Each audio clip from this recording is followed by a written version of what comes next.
ba difficulté abet kel na yo awa na kati ya département na betu kimbangisi betke na ba difficulté ya mingi betke na ba matériel ve betke na ba mbetu ve betke na bankisi ve betke na ba éponge ve. Pas de pharmacien, pas de pharmacie chez vous. Pas de pharmacie, oui. Ici, il n'y a pas de pharmacie. Parce qu'ici, on ne l'utilise pas. On a laissé ça comme les centres.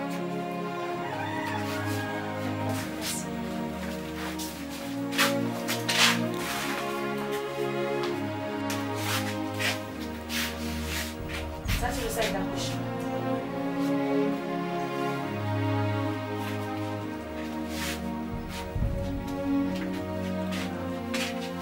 Donc la femme dort là. C'est ici que vous faites votre travail. Ah, vous dites qu'il n'y a pas d'urgence, mais... Dans salle d'accouchement, les alliés, tes mamans, ou tu bota, à sali soit hémorragie, tu peux moi na melima, il beaucoup ça la kandenge nini. Mama to protège kaye kaka to chakaye to zui to kego kitaye kuna na salle ya traitement.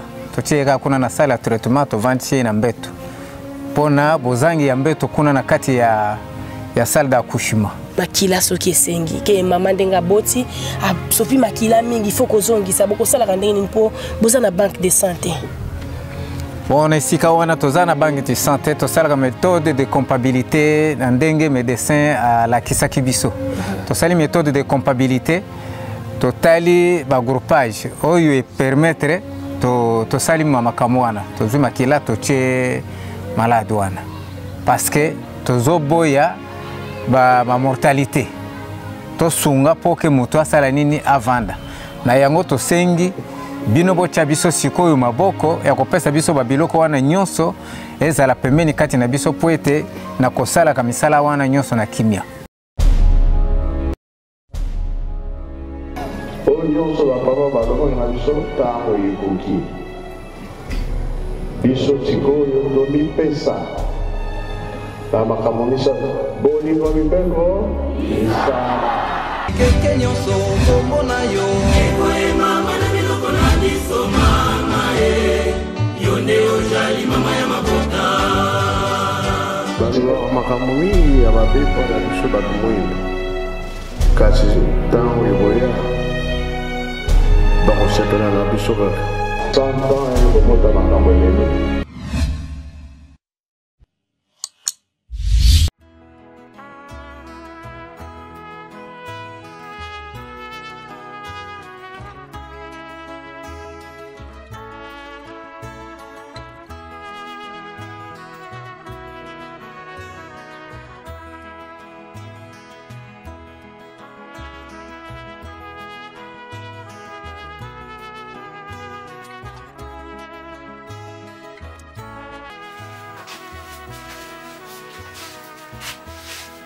De pharmacie. Oh, de pharmacie vous utilisez? C'est quand tu utilises la pharmacie de yango. Ok, bah qui chine sur le yango? Yango na lepsa ki bango peto longo yango ba bwa ka tika ngo ba ke bana. Bah qui c'est zate le konyo so ka boye ndingo. Ceux qui quand vous recevez les malades, vous faites comment étant donné qu'il n'y a pas de produits? Ils viennent avec leurs produits à eux ou vous prescrivez, ils partent dans les pharmacies? On achète dans les pharmacies. Et en cas d'urgence? C'est toujours on fait ça. Pas de pharmacien, pas de pharmacie chez vous. Pas de pharmacie, oui. Ici, il n'y a pas de pharmacie. Parce qu'ici, on ne l'utilise pas. On a laissé ça comme les centres.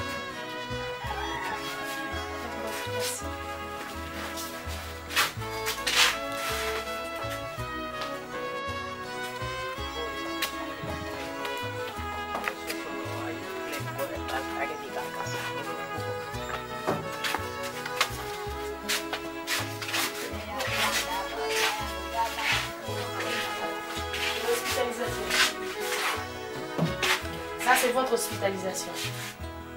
Avec un seul, ici les malades sont 2, 3. D'autres dorment par terre? Non, il y a la place là. La place?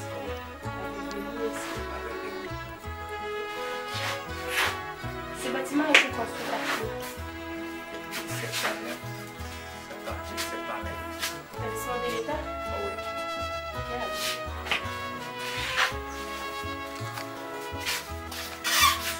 salle d'accouchement.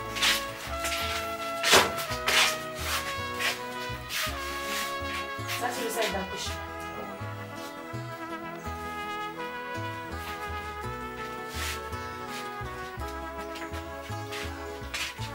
Donc la femme dort là.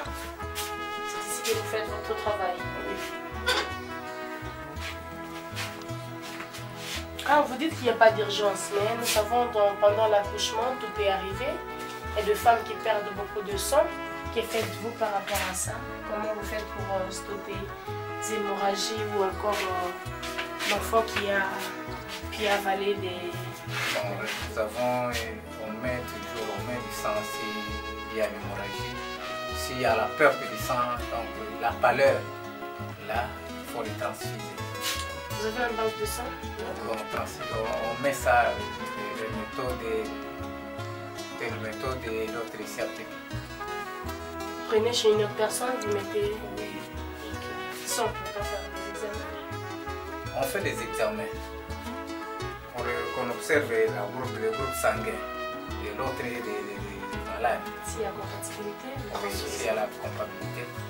Et pour des bébés, des nouveau-nés, même les nouveau-nés.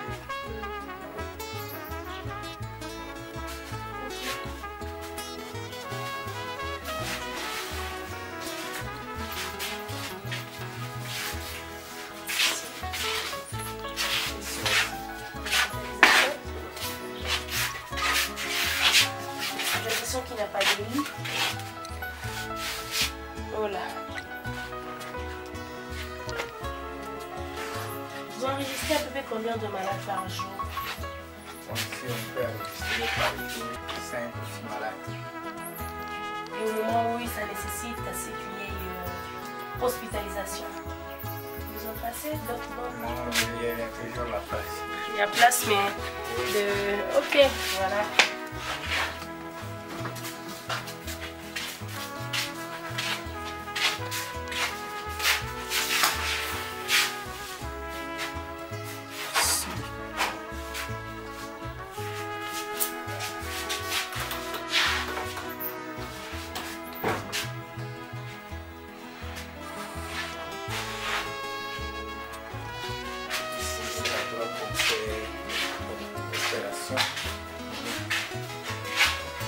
Ici, c'est le bloc opératoire. Vous êtes chirurgien? Moi, je suis civil. Ok, vous opérez plusieurs maladies? J'opère une fois qu'un malade. C'est ici que vous opérez? Voilà.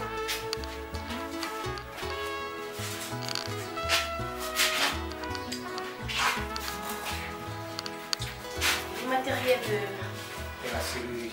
Oui, de la chirurgie. 3 tambours sont restés là-bas au bout. Quand on a filmé, j'ai passé ça sur son.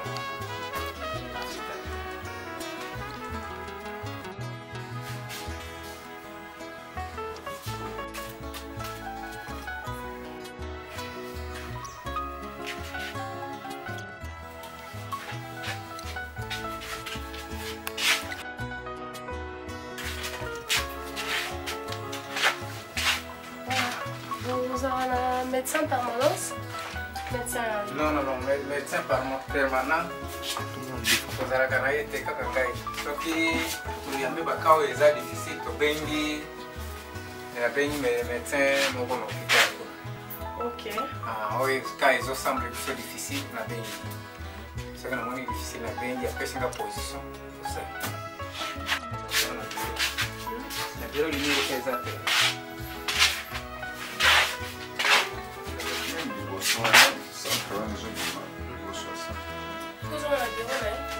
Puis à tel bout ça centre, lumière les athées.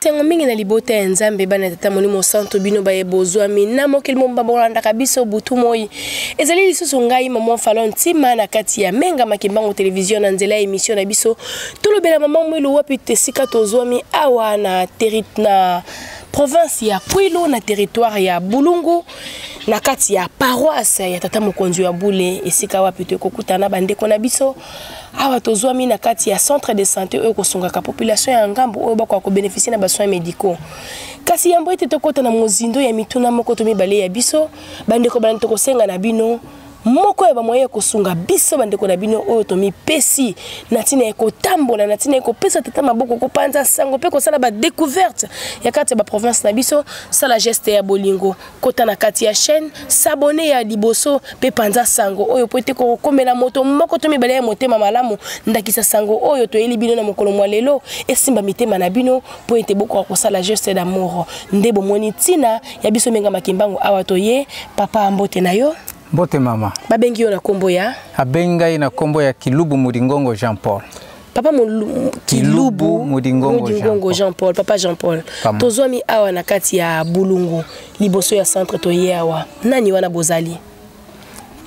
Merci mama na motuna na yo. Tozawa na kati ya Bulungu. Vraiment tozo souffrir. Toza na pasi ya Kotala département na biso ya santé Kimbanguiste. Toza na pasi. Ndenge tomoni bino na kati ya Bulungu to sepeli makasi ya koleka to ebiete to bimi deja na libulu oyo tozalaki na kati na yango. Alors bandeko na biso baza na kati na bamboka mosusu pe na bamikili bakanisa biso pona posungi na biso ya kopesa biso maboko to telimisa mboka na biso Bulungu. Voilà, awa na kati ya centre na bino bozana ba service nyonso. Bien, ba service nyonso to sala ka awa metozali na bisaleli nango te. Makoki ezate oyo ya koluka babiloko nyonso wana ba bâtiment eza ya kokoka te. Yango to sengi bocha biso maboko na kobakisa biso quelques bâtiments po bakisa biso ba matériel ba produits pharmaceutiques to koki kosungela bato oyo population ya Nzambe apesaki na kati na juridiction oyo. Papa Jean Paul bozali na kati ya centre oyo? Oui, na kati ya centre nazali na baminganga Motuba. Bandeko bazali pembeni na biso baza baminganga? Inga mama. Papa mbote nange? Mbote mama. Kumba nge nani? Jina na muno Boy Kibwila. Boy Kibwila ngeke pharmacien ya? Mukele infirmier auxiliaire na kati ya centre de santé Kimbangiste. Ngita tata. Mama? Mama. Sabe ton kumba nge? Jina na muno Mouyaya Malako Claire.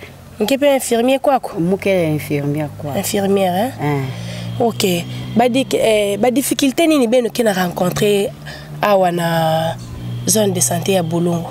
Beno kezabisa na balandi ya menga makimbango télévision bakele na nza ya mvimba bake wa beno bakisala quelque chose. Ba difficulté ya betkel na yo awa na kati ya département na betu Kimbangiste.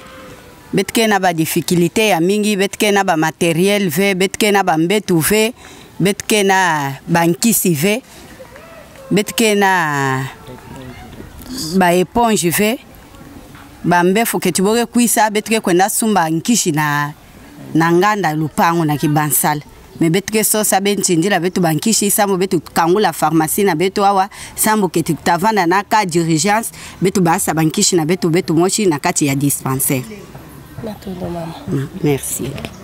Papa, tomoni établissement, tomoni salle d'accouchement, tomoni salle d'opération, tomoni pharmacie, ce qui urgence est yé, nini boko sala kanda kisa, nandenge salle d'accouchement nezali ete mama uti ko bota, asali soit hémorragie, tope mwana melima, boko sala kandenge nini. Mama to protéger kaye kaka to chaka ye to zui to ko kitaye kuna na salle ya traitement. Tocheka kuna na salle ya traitement to vantie na mbeto. Pona bozangi ya mbeto kuna na kati ya salle d'accouchement. Po to moni maternité te bambeto abaneza do mama kolala na mwana neka na bambeto to moni wana. Tocheka bango kaka na bambeto wana. Kaya makila soki esengi ke mama ndenga boti sopi makila mingi faut kozongisa boko sala kandenge ni po boza na banque de santé. Bon, ici kawana tozana banque de santé to sala méthode de comptabilité ndenge médecin à la kisaki biso. To sali méthode de comptabilité totali ba groupage oyo e permettre to sali mama kamwana to zuma kila to che malade wana parce que to zoboya ma mortalité tosunga po ke moto asala nini avanda na yango tosengi bino bocha biso sikoyo maboko ya kopesa biso babiloko wana nyonso ezala pembeni kati na biso po ete na kosala kamisala wana nyonso na kimia. Bandeko balandi ya Menga Makimbango Television nini tokoloba lisusu ngai Maman Falone elongo na equipe ya Menga Makimbango Television awa na kati ya intérieur ya mboka na ngai na yo Kongo mboka Kimbangu amone la pasi bino ba bozali banda bozali kolanda biso toyekaka na ba image to lakisi bino tika sango oyo ekomela moko to mibale ya motema malamu oyo basimba mito yoki ndenge nini responsable ya centre de KS elongo na ba infirmier na yo tozali na bango awa liboso na bino tozali koloba nini o bango basengi nini o bango bazali na yango besoin tokonoka lokola mvula te mwana ya Nzambe solo bakosenga kayemba na mibale te po eta koluka asala action sango oyo komela moko to mibale ya motema malamu po ete bakwa kosala quelque chose lilo ba suka tokumna biso ko kabona ngai Maman Falone na telemeli wana. Merci mama na sepeli makasi na sepeli na Monique déjà na zana nzela déjà si nazui déjà makambo nyonso na zana tozaki na ngo posa popesa biso maboko makasi pona ba centre na biso ya intérieur ezano kotonga te ezana ba construction moko vraiment ya pasi ba intérieur mobimba ya territoire mobimba ya Bulungu. Alors nazo sala répertoire wana nyonso ko bima na bino pe ko zonga avant bo bima na kati ya Bulungu na pesa bino répertoire wana bo kende nango bomona keno na ba centre wana bocha biso maboko ya kotonga ne fiske bâtiment moko na ba matériel moi produit ekota ba minganga na biso nyonso pe bazala à l'aise sinon likambo ya suka na zaki nango yango wana mama matondo mingi papa na elike tata Molimo Santu parce que biso yangana te tata Nzambe nkolu Santa Molimo Santu bango nde bakobongosela biso pamba te tant tata zali koloba tokomi na porte mabongisi nyonso sali na maboko na elike totia pa na ye tobongisa elike te na nzela ya bana na ye bazali na mokili mobimba ata moko ya malamu na kati na zomi bakozanga te po ete bakokokisa mongongo ezalaki na biso esengo mingi ya koya liboso na bino bandeko ya Menga Makimbango Television kolakisa bino bilili o biso tozali ekere toyebi ete kotuta pe moko na bino po ete tokoka kosala juste d'amour awa na kati ya territoire ya Bulungu na pesi merci na bino nyonso bokolandaka biso butu moi boko partageaka boko commentaka boko bengaka biso mpona ba orientation mpona ba conseil mpona kobakisa moko to mibale na boyebi ya moke oyo tozali na yango tika ete Nzambe tata Kimbangu abatela bino bozali ebele tokoka kotanga bino nyonso na molai ya singa te kasi tozongisi merci pamba te Nzambe soko akati mokano te tozali kokontinue mobembo na biso awa na kati ya mboka ya Bulungu tokutena mikolo ezali koyama tondo mingi. Merci.